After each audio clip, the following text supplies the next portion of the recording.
Hey, thanks for making it to Veterans Info Tap. I'm glad you made it. Wanted to talk to you today about kind of a follow-up to a video that I did a couple days ago regarding a piece of legislation, a bill that got introduced in the House to adjust the benefit payout for people utilizing this benefit. And I wanted to jump into it here and share with you this article that kind of talks a little more about it. So the headline here is, Plan would boost GI Bill payouts for students in online summer classes. Now, this is really important because it opens up the doorway to equalizing the payouts for online versus in-person education when it comes to educational benefits. Now, for most of us, what happens is that if you go to school online, you get a reduced payment for your benefit. Now, an exception to this would be, let's say, a spouse benefit like Chapter 35. It's just if you're full-time, you're full-time, and if you're not, you're not. And it's just like that. Doesn't matter if it's online or not. So let's dive into it a little bit here. See what this article has to say about it. Hit the thumbs up for me, subscribe, share with a friend, all that good stuff. I really appreciate it. And let's dive into it. Students using post 9/11 GI Bill benefits to attend college classes online during the summer would be eligible for larger housing stipends under a bipartisan plan unveiled in the House this week. Now, again, I just did a video on the act from the legislation side from their website a few days ago. So I'm glad that this came out on Military Times because it's trying to get the word out, right? And if this is something you agree with, you should reach out to your congressional leadership and let them know that you support this. They are our elected officials, right? And they need to hear what the constituency has to say. So it goes on here to say, if approved, the measure would result in a significant financial boost to students working through summer months to accelerate their degree programs. The measure faces an uncertain path to becoming law. However, given a host of other legislative priorities Congress is presently facing. The proposal, offered by Republican Representative Juan Ciscomani of Arizona, Derek Van Orden of Wisconsin, Greg Stanton of Arizona, and Democratic Rep. Melanie Stansberry of New Mexico, comes in response to the growing offerings of online classes and non-traditional degree timelines. So that's the point that I'm looking at. Yes, they're focused on the summer portion where maybe students were in person, but then they switched to an online portion during the summer, and equalizing or bringing it as close to even as possible. Then the question comes, well, what about everybody else, right? All these things are up in the air as far as what people can choose. Wrong terminology, but you get it. You have many options. You have a wide menu that you can choose from for your education, and many people go to school, quote unquote, full time online, because they have to hold down a job. They need to go to school in non-traditional hours, if you know what I mean. So let's dive back into it here.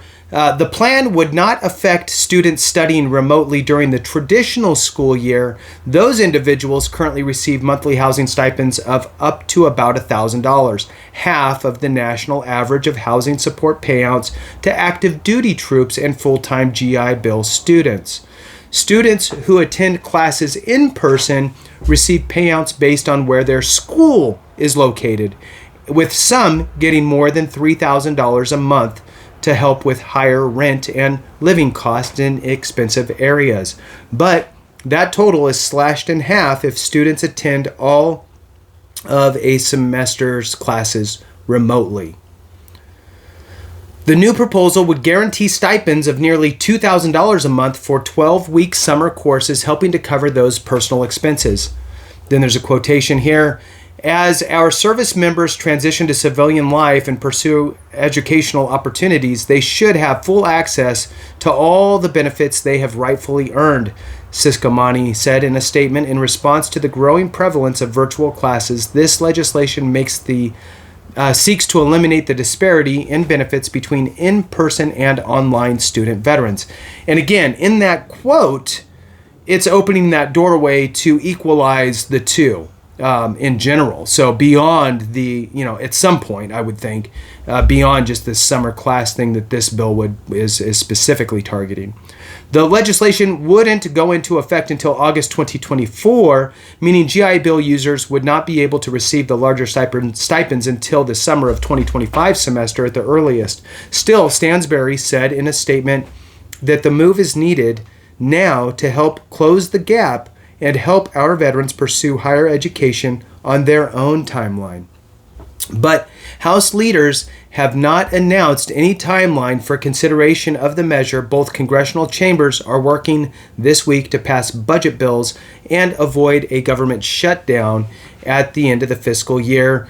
So this article's a little bit dated because we all know now that the new end time for the budget to get figured out is the middle of November.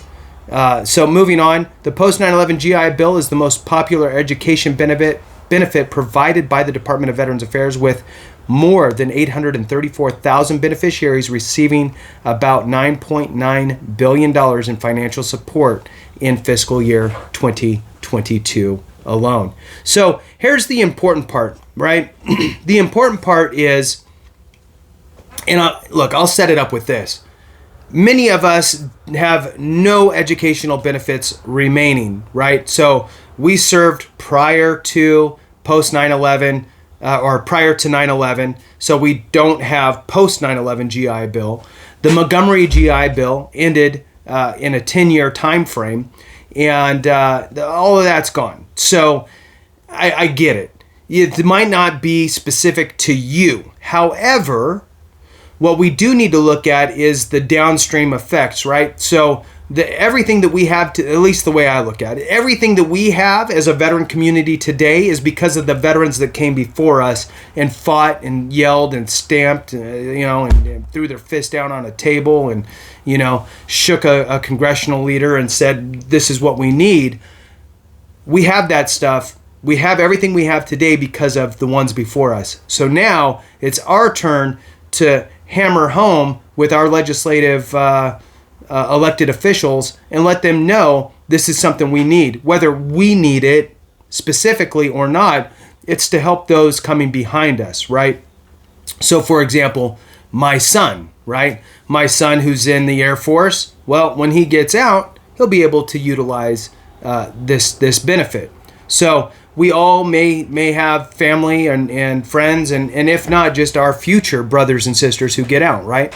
So anyway, with that, thanks so much for watching. I really appreciate you. Have a great one. And remember, if we don't take care of each other, something went wrong.